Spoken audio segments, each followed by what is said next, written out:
Que el Señor te bendiga y te guarde, que Él haga resplandecer su rostro sobre ti, que tenga de ti misericordia y ponga en ti paz. A razón de unos videos que están circulando a través de las redes de personas hablando de lo que está ocurriendo ahora, el tiempo de crisis en el que nosotros estamos viviendo, esas personas están haciendo algunos análisis y llegando a algunas conclusiones que me han motivado a compartir un poquito con ustedes acerca de qué dice Dios de esto que está ocurriendo aquí ahora. Escuché de personas diciendo que existe un nuevo orden mundial que está encaminado a hacer que nuestras vidas sean controladas para hacer que todos seamos parte del reino del anticristo. O sea, que el reino del anticristo ya está por comenzar y que estas cosas que están ocurriendo ahora en la actualidad nos están encaminando para que eso sea así. Otros diciendo que nos van a poner unos chips que son el sello de la bestia, que no se dejen poner la vacuna que van a hacer para contrarrestar la pandemia que nos está afectando ahora, porque ese es el sello de la bestia, y un montón de conspiraciones de que hay personas ricas y famosas que están trabajando en el escuadrón o en el grupo palaciego del anticristo para controlar el mundo y que nosotros estamos siendo engañados y llevados como ovejas ciegas y tontas a establecernos, a conformarnos al reino de Satanás. La pregunta ¿es esto cierto? ¿Son estas cosas verdad? ¿Es verdad que el anticristo está en función y que todas las cosas que están ocurriendo ahora son parte de un plan bien oculto, bien lleno de tramas que nos hacen a nosotros amoldarnos a un sistema diabólico y anticristiano que va a afectar a todos, incluso a nosotros los escogidos? La verdad es que la mayoría de estas personas, si ustedes escuchan esos videos, pues están en todas partes, no tienen un poquito ni un ápice de base en las escrituras de lo que están diciendo. Lo que están diciendo es sobre la base de teorías conspiradoras o de conspiración acerca de un famoso nuevo orden mundial, un término malentendidísimo por ello. La verdad es que el término nuevo orden mundial nació entre la Primera y Segunda Guerra Mundial. La idea de los gobiernos era establecer un gobierno o una estructura mundial que permitiera la solución de los conflictos de una manera pacífica. De ahí que nace la ONU, la OEA y otras organizaciones mundiales o de países internacionales para mediar en los momentos de crisis y dificultad. Se ha logrado mucho sobre la base de lo que ese grupo de gente planteó en ese supuesto nuevo orden mundial, y la verdad es que el mundo después de las dos guerras es muy distinto al mundo de antes de las dos guerras. La verdad es que sí han logrado un nuevo orden mundial, pero esa no es una gran conspiración anticristiana para hacer que Satanás y la bestia vengan y gobiernen. La verdad es que eso no es cierto, es ignorancia. Estas personas han diseminado esas ideas ignorantes, a veces por no saber, por ignorancia, muchos de ellos con muy buenas intenciones, con mucha pasión. No creo que ninguno de ellos lo haya hecho con maldad en su corazón, en su mente, pero lamentablemente están equivocados, están ignorando las escrituras. Y ya ustedes saben, el que ignora las escrituras y el que ignora el poder de Dios se equivoca y erra. Yo quiero compartir un texto hoy que nos va a ayudar a nosotros a ver cuál es el plan de Dios o el propósito de Dios en nuestras vidas en tiempos como este que estamos viviendo ahora. ¿Qué está haciendo Dios y cómo Dios lo está haciendo? Vamos a pensar en los propósitos de Dios. Antes de leer el texto, quiero mencionar el primer versículo del texto que vamos a meditar en esta oportunidad. Y yo sé que la mayoría de ustedes lo conocen, es Romanos 8:28. Dice, y sabemos que a los que aman a Dios, todas las cosas les ayudan a bien. Y sabemos que a los que aman a Dios, todas las cosas les ayudan a bien. Dios hará que termine en nuestro bien cualquier situación, porque amamos a Dios. Ahora recuerden lo que dice Primera de Juan, que nosotros amamos a Dios porque Dios nos amó a nosotros primero y envió a su Hijo Jesucristo a morir por nosotros en la cruz del Calvario. El texto sigue diciendo, esto es a los que conforme al propósito de Dios han sido llamados. Y ahí está la palabra, el propósito de Dios. ¿Cuál es el propósito de Dios en la vida de su pueblo?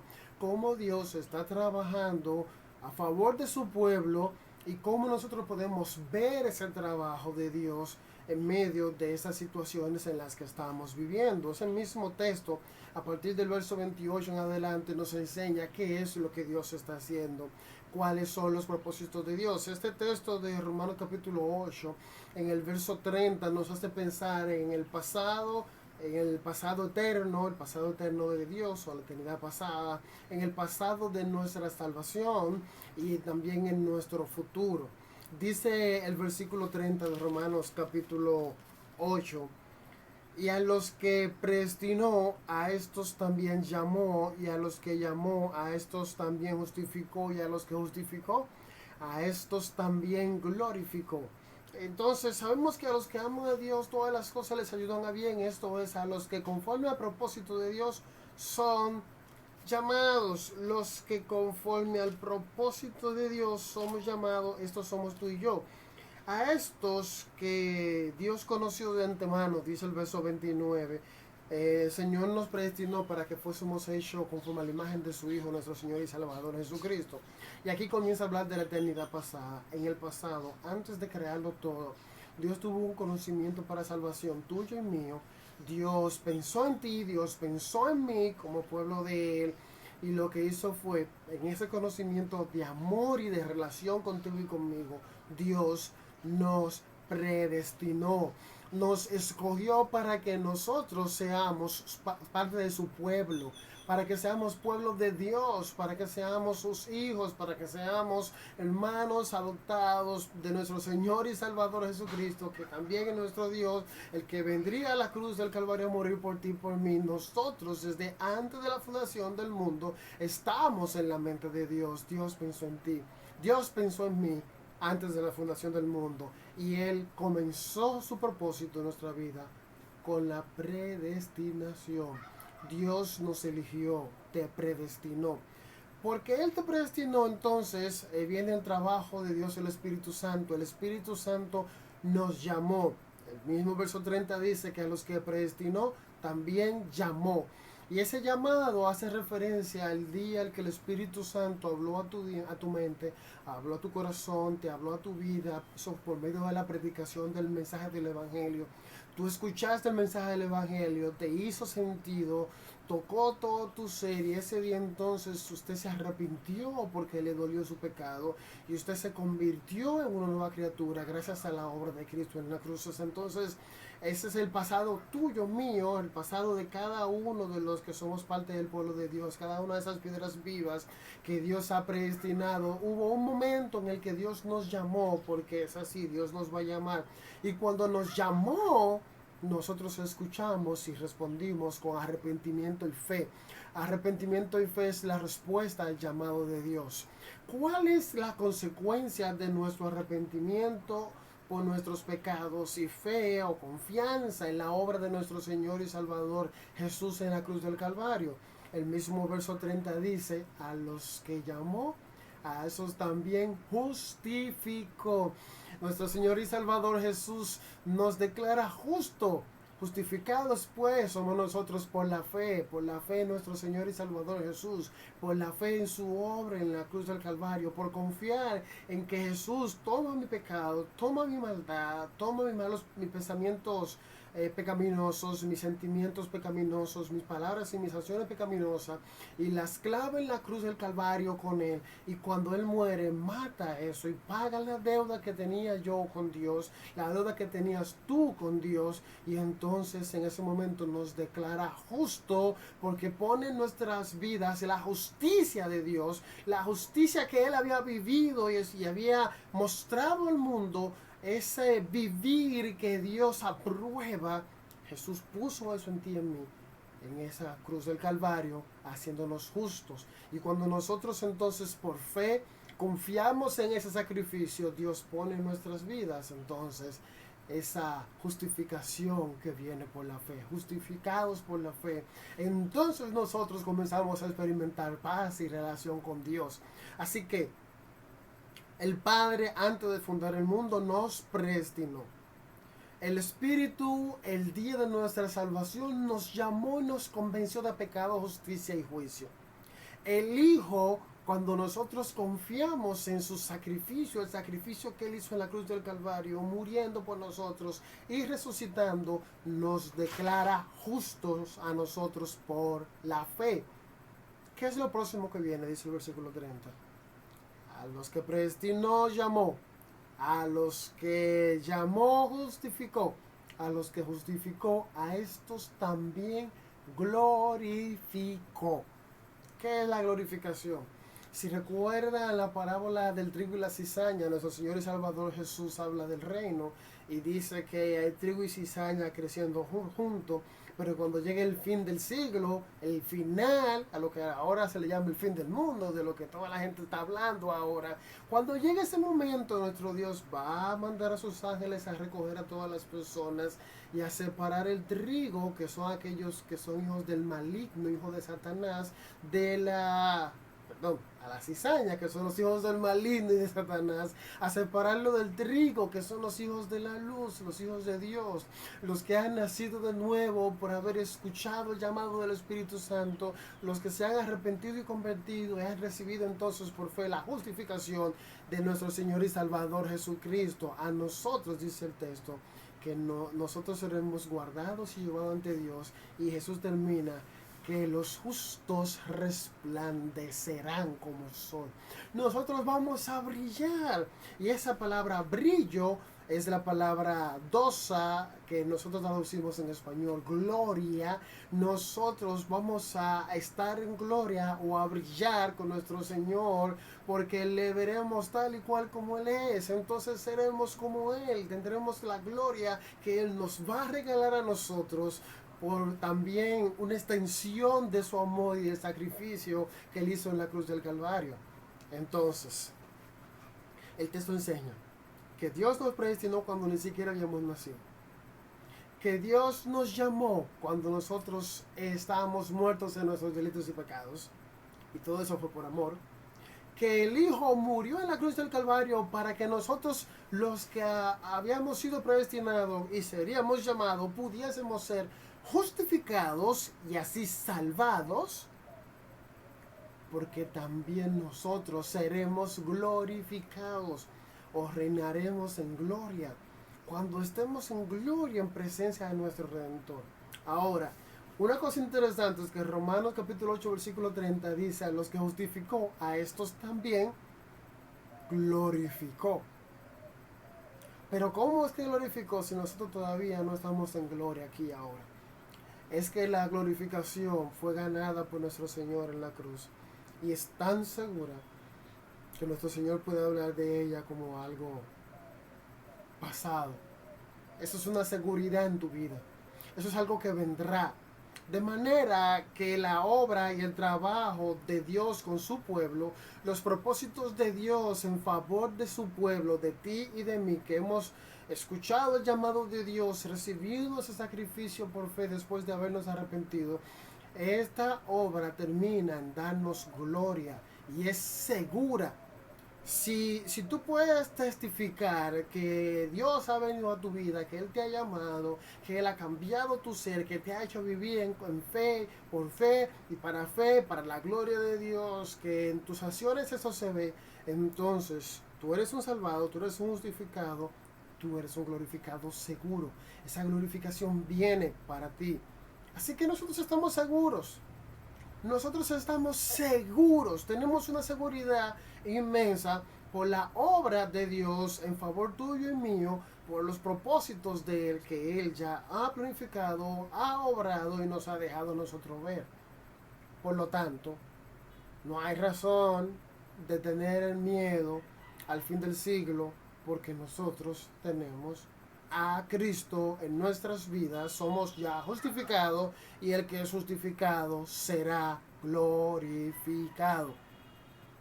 Sin embargo, ¿qué está haciendo Dios entre la justificación de nuestra vida y la glorificación de nuestra vida. Es en ese lapso de tiempo entre nuestra justificación y glorificación. ¿Cuál es la obra de Dios en favor nuestro? Porque Dios ha seguido obrando y sigue obrando en favor nuestro. Y hay mucho más que decir acerca de eso. Y está entre los versos 31 y 39. Entre el versículo 31 y 39 se describe los propósitos de Dios en nuestras vidas entre nuestra justificación y nuestra glorificación. Lo primero que el texto dice es que Dios está con nosotros. Si Dios está con nosotros, dice el texto, ¿quién contra nosotros? O sea, en este lazo de tiempo entre el día en el que nuestro Señor y Salvador nos justificó y entre el tiempo en el que nuestro Señor nos va a glorificar, Dios está con nosotros. Cristo está contigo, Cristo está conmigo. Me gusta, me encanta cantar el himno día en día. Cristo está conmigo, porque me pone en perspectiva, me recuerda, sí, Él está a mi lado. Él lo prometió, Él dijo, de aquí yo estoy con ustedes todos los días hasta el fin del mundo, antes de irse. Entonces, Cristo está conmigo, ya eso es una cosa muy importante para nosotros. Dios está conmigo, eso es una cosa muy importante para que nosotros vivamos en esta vida confiados y sepamos que va a haber bien para nuestra vida. Pero no es todo lo que dice el texto. Ahora el texto nos da tres ideas maravillosas. Idea número 1, el versículo 33. ¿Quién acusará a los escogidos de Dios? ¿Quién acusará a los escogidos de Dios? Tú que fuiste predestinado, llamado y ya justificado, ¿es posible que seas acusado ante Dios de alguna cosa que haga que Él de verdad deje de obrar en tu favor? El texto dice que no, porque Dios nos justifica. El único que nos puede a nosotros, escogidos de Dios, acusar es Dios mismo, y su inclinación para nosotros es justificarnos. No hay acusación para ti, para mí, porque quien podría nos justifica. Viene la segunda idea, que está en forma de pregunta también. Ok, sabemos que nadie nos puede acusar, pero ¿quién es el que nos condenará? ¿Podemos ser condenados? Dice la palabra de Dios que Cristo es el que murió, pero que también resucitó y que ahora mismo está sentado a la diestra de Dios intercediendo por nosotros. Es decir, el único que nos puede a nosotros condenar es Jesús. Y ustedes saben cuál es su obra, que nosotros no seamos condenados, porque murió para que esa condenación no nos llegue, resucitó para asegurar que no seremos condenados y está sentado ahora a la diestra de Dios intercediendo por nosotros para que no tengamos ninguna condenación. Es más, por eso es que Romanos capítulo 8 comienza diciendo, ahora pues ninguna condenación hay para los que están en Cristo Jesús y los que no andan conforme a la carne, sino conforme al Espíritu. O sea, no hay ninguna condenación para ti, para mí, que estamos en Cristo Jesús. De manera que, ¿quién nos puede acusar? Nadie nos puede acusar, pues ya Dios nos justificó. ¿Quién nos puede condenar? Nadie nos puede condenar, porque ya Cristo murió, resucitó y actualmente está intercediendo por nosotros en presencia del Padre. No hay condenación para nosotros. Pero viene una tercera idea. Ya sabemos que Dios es el que nos puede a nosotros acusar, el que nos puede condenar. Pero, ¿quién nos podrá separar? Y el texto nos dice de qué. ¿Quién nos podrá separar? Dice Romanos capítulo 8, versículo 35, del amor de Cristo. ¿Quién te puede separar a ti del amor de nuestro Señor y Salvador Jesucristo? Pues estamos más que claros que si ninguna condenación hay para los que estamos en Cristo Jesús es por el amor de Dios. Estamos claros que si Dios nos justificó para que no seamos acusados es porque Él nos amó. Estamos más claros que si Él nos predestinó y nos llamó es porque Él nos amó. Sabemos que Cristo murió, resucitó y está intercediendo por amor a ti y a mí. Así que toda esa obra de los propósitos de Dios vienen a tu vida por el amor de Dios. La obra de Dios es obra de amor.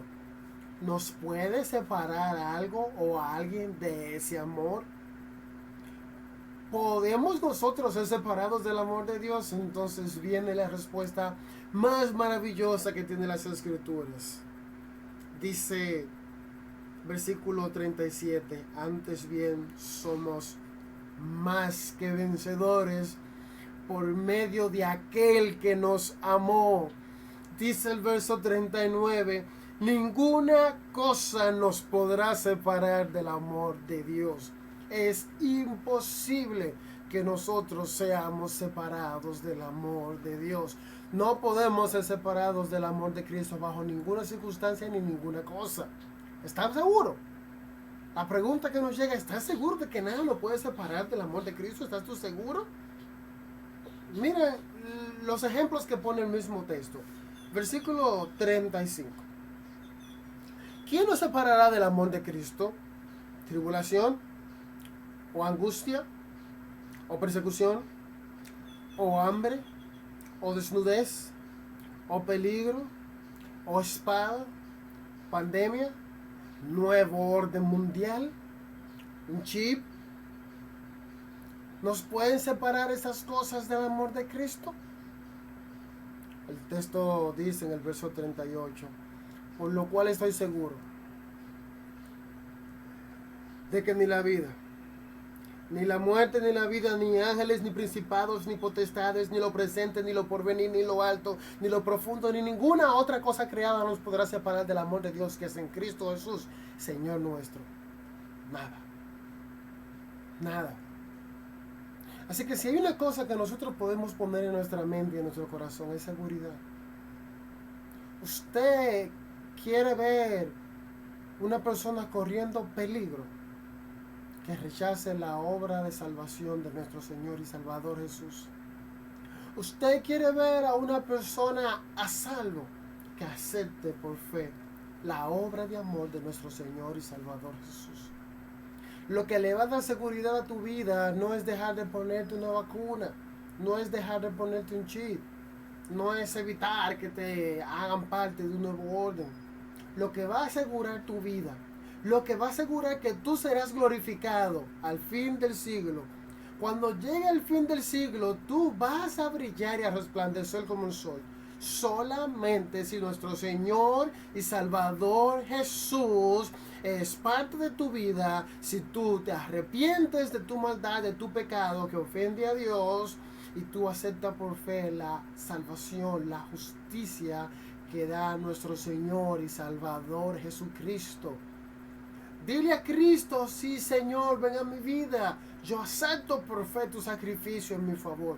Yo quiero ser tuyo, yo quiero vivir por ti y para ti.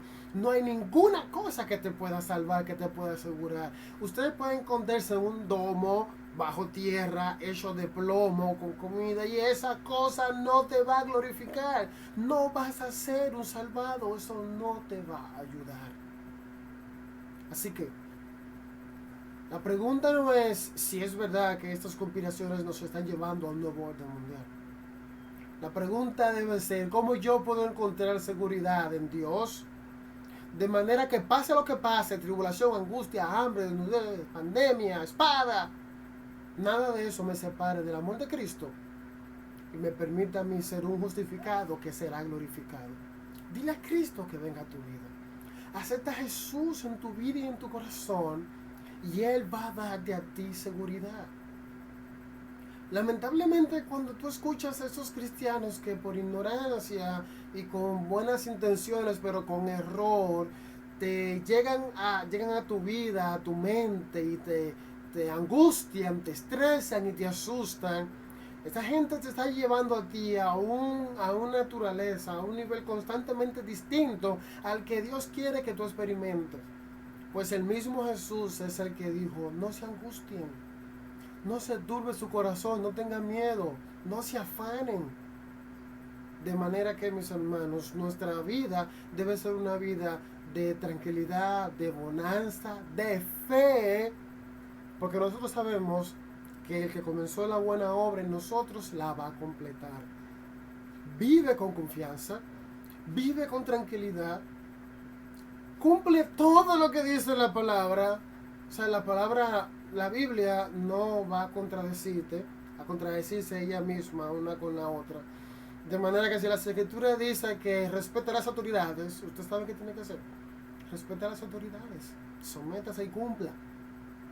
Viva con tranquilidad, viva con confianza, conecte cada día más con Dios, lea su palabra, háblele a Dios y ore a Él, trate de amarle más, viva para Él, comparta con otro la esperanza que usted tiene en nuestro Señor y Salvador Jesús.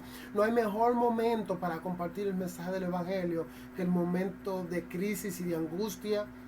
Y viva con confianza de que lo que te viene a ti después de la justificación es glorificación. Que Dios ponga en tu corazón esa paz que necesitas. Que Dios ponga en tu corazón esa confianza que tú necesitas y que puedas compartir con otro el mensaje que te da esa paz y esa confianza. Y si tú me estás escuchando y no tienes esa paz y esa confianza que da el Señor, necesitas ir ahora a los pies del Señor y decirle: te entrego mi vida, te entrego mi corazón, porque yo sé que he pecado contra ti. Yo sé que he pecado, Señor, y te he fallado. Me duele, me arrepiento. Eso sí me debe hacer tener miedo, porque estoy pecando contra el Rey del Universo, el que puede condenar, el que puede acusar. Y lo único que me puede salvar de esa condenación es tu amor. Lo único que me puede salvar de esa condenación es confiar en ti. Te entrego mi vida. Dale tu vida a Cristo Jesús. Acéptale por fe. Vive para Él. Y entonces tú tendrás esta confianza de que después de haber sido justificado, lo que te toca es ser glorificado. Que el Señor te bendiga y te guarde. Y haga resplandecer su rostro sobre mí, sobre ti también. Que tenga de ti de mi misericordia y que ponga en nosotros paz en este tiempo. Dios te bendiga.